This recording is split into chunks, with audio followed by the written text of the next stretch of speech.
Donc bonjour, moi je m'appelle Gabriel Gagné de la ferme Cobert à Saint-Pierre-de-Bretonne. Nous autres, on sème du maïs depuis 2009, 2008 je pense, ouais, 2008. Et puis on a essayé un peu toutes sortes de maïs, un peu de toutes sortes de compagnies.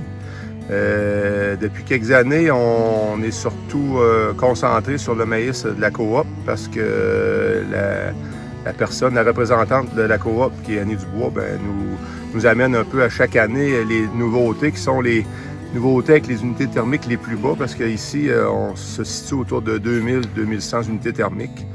Pour faire du maïs en silage, on est comme limite même.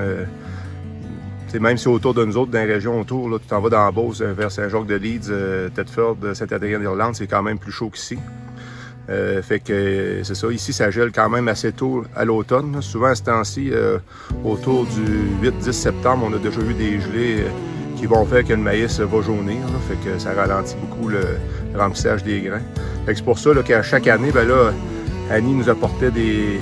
là, ça fait quand même 3 ans qu'on a le 44 H12. Puis c'est le maïs vraiment qui fit le mieux avec ce qu'on a, le climat qu'on a ici.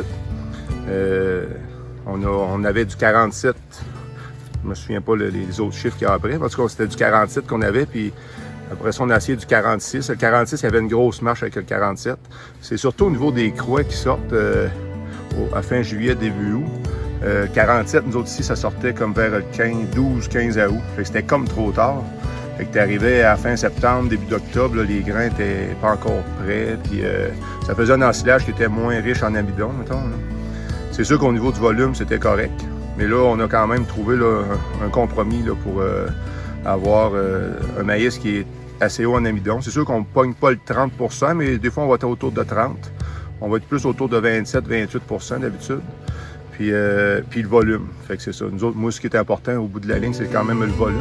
Fait que c'est quand même un aliment qui est très mangeable. Les vaches aiment bien ça, manger ça. Fait qu'on utilise beaucoup dans l'alimentation. Ici, on sème autour de 125 acres à chaque année. Puis les vaches en consomment entre 26-27 kg par jour chaque tête. Toute l'alimentation au niveau des vaches terries, transition, c'est tout à base d'ensilage de maïs puis de la paille. Fait que ça en prend quand même beaucoup. Fait qu'on produit autour de 14-1500 tonnes par année d'ensilage de maïs.